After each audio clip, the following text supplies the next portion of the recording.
नंखाय जयनिं हाबाफारि खालामबाय थादों बिपिएफआ सासेबो इउपिपिएलनि सोद्रोमा बिपिएफआव हाबाखै। এইটো ভুয়া জয়নিং প্ৰগ্ৰাম বিপিএফে চলাই আছে। আমাৰ কোনো ইউপিপিএল দলৰ একজনো ব্যক্তি বিপিএফত জইন কৰা নাই। एलायन्स थानायखाय बिजेपिनि दैदेनगिरिफोरा इउपिपिएलआव हाबनो नागिरब्लाबो जों हाबहोआखै।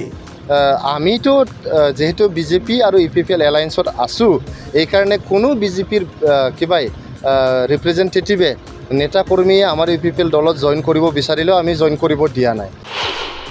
बिसायख'थिनि थाखाय जों थियारि, राजु नार्जारिनि बिबुंथि। আমাৰ নেক্সট ইলেকশ্যনৰ কাৰণে প্ৰিপেৰেশ্যন আমাৰ চলিয়ে আছিলে।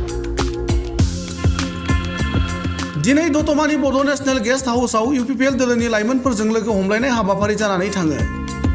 मिरु आरो जिल्ला इउपिपिएल दोलोनि बिथोन बादियै दतमा ब्लक लाइमोन इउपिपिएल दोलोनि बानजायनायाव दतमा ब्लकनि सिङाव थानाय 100निबो बांसिन लाइमोनफोरा बाहागो लानाय दिनैनि बे हाबाफारियाव बाहागो लायो फारियै इउपिपिएल दोलोनि गाहाय नेहाथारि राजु नार्जारि, लाइमोन इउपिपिएल दोलोनि मावफुं आफादगिरि इरागदाव ब्रह्म, बिटिसिनि मावफुं सोद्रोमा रनजित बसुमतारि, लोगोसेनो क'क्राझार जिल्ला इउपिपिएल दोलोनि गुबुन गुबुन बिबाननि बिबानगिरिफोरा हाबाफारियाव बाहागो लानानै इउपिपिएलनि गाहाय नेहाथारि राजु नार्जारिया खौरांगिरिनि सिगाङाव फैगौ बिसायख'थिनि थाखाय इउपिपिएलआ थांनाय एमएलए बिसायख'थिनि अखानायैनिफ्रायनो फैगौ बिसायख'थिनि थाखाय थियारि खालामबोखादों होनना बिपिएफ हानजाया नंखाय जयनिं हाबाफारि खालामबाय थादों।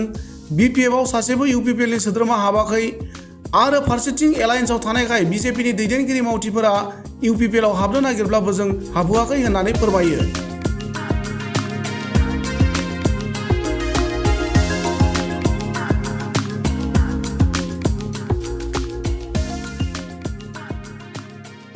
আমাৰ এটা চেণ্ট্ৰেলি এটা সিদ্ধান্ত আছে যে প্ৰত্যেকটো আমাৰ বিটিআৰৰ সমষ্টিত 100জন যুৱ চামৰ লগত যি যুৱকসকল মানে শিক্ষিত যুৱকসকল তেখেতসকলৰ লগত মানে আলাপ আলোচনা কৰাৰ এটা প্ৰগ্ৰাম লোৱা হৈছে।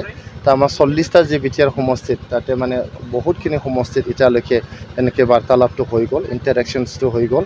আজি ইয়াতে দতমা সমষ্টিত আমি 100জনতকৈ অধিক যে যুৱ চামক লৈ পেলাই ইয়াতে আলোচনা বিলোচনা কৰা হৈছে। আমাৰ বিটিআৰ চৰকাৰৰ কি প্ৰগ্ৰাম পলিচিছবোৰ আছে, আমাৰ কি আজিলৈকে কাম হৈ গ'ল, এই কামবোৰৰ খতিয়ান আমি তেখেতসকলক দিছোঁ। আমাৰ দলৰ কি নীতি আদৰ্শ আছে এইটো আজি আমি যুৱ চামক জনাই দিছোঁ। তেনেকৈ আমি বহুত ইয়াতে ভাল এটা কনষ্ট্ৰাকটিভ এটা আলোচনা বিলোচনা ইয়াতে হৈছে। হোৱাৰ পিছত এই যুৱ চামসকল আমাক মানে আমাৰ চৰকাৰ বা আমাৰ দলৰ যিখিনি নীতি আদৰ্শ আৰু কাম কাজ এইটো যথেষ্ট তেখেতসকলে এপ্ৰিচিয়েট কৰিছে, ভাল পাইছে। গতিকে তেনেকৈ আমাৰ 40টা সমষ্টিত আমাৰ যিমান যুৱ চাম আছে, শিক্ষিত যুৱ চাম আছে, তেখেতসকলৰ লগত আলোচনা বিলোচনা আমাৰ মানে সদায় চলি থাকিব।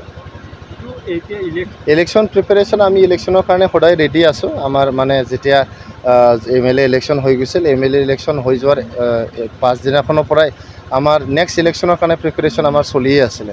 আমাৰ যিমান district committee, block committee, primary committee আৰু বুথ কমিটি, আমাৰ বুথ কমিটিৰো চব ৰেডি আছে।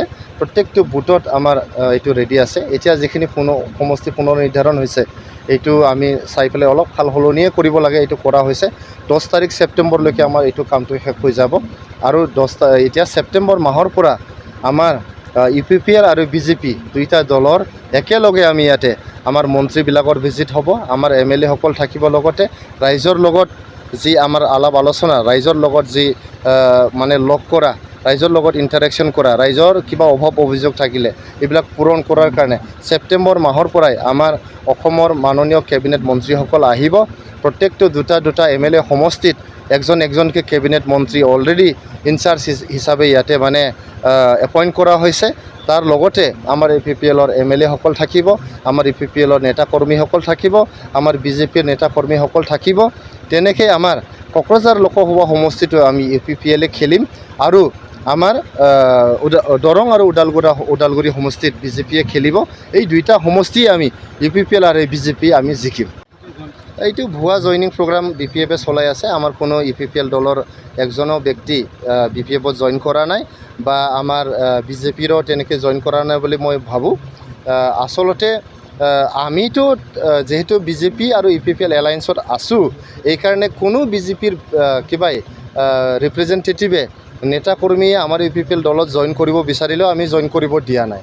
আমি দেখিছোঁ এতিয়া তেখেতসকলে একফালে ষ্টেট গভৰ্ণমেণ্টৰ বিজেপি আৰু UPPLৰ গভৰ্ণমেণ্টৰ বেনিফিটটো কিছুমান লৈছে তেখেতসকলৰ MLA সকল আৰু কিছুমান জাগাত বিজেপিৰ কৰ্মীবিলাকক BPFত জইন কৰাইছে কিছুমান প্ৰলোভন দি পইচা টকা দি বিজেপিৰ কৰ্মীবিলাক যে মানে BPFত তেখেতসকলে জবৰদস্তিকে জইন কৰাই আছে কিছুমান জাগাত আমি শুনিছোঁ বহুত মানে জবৰদস্তি কৰি পেলাই বিজেপিৰ নেতা কৰ্মীসকলক BPFত যোগদান কৰাইছে এইটো ভাল কাম নহয় মানুহক তেনেকৈ জবৰদস্তি টকা পইচা দি কিবা প্ৰলোভন দি এনেকৈ মানে একটা দলৰ পৰা আনটো দলত যোগদান কৰাটো ঠিক নহয় এইটো কামৰ কাৰণে মই BPF দলক অৰিহণা দিছোঁ তেখেতসকলে যাতে ভৱিষ্যতত আমাৰ BPFৰ বিজেপিৰ যিখিনি কৰ্মীসকল তেখেতসকলক BPFত জইনিং নকৰাই সেইটোৰ কাৰণে মই সকীয়াই দিছোঁ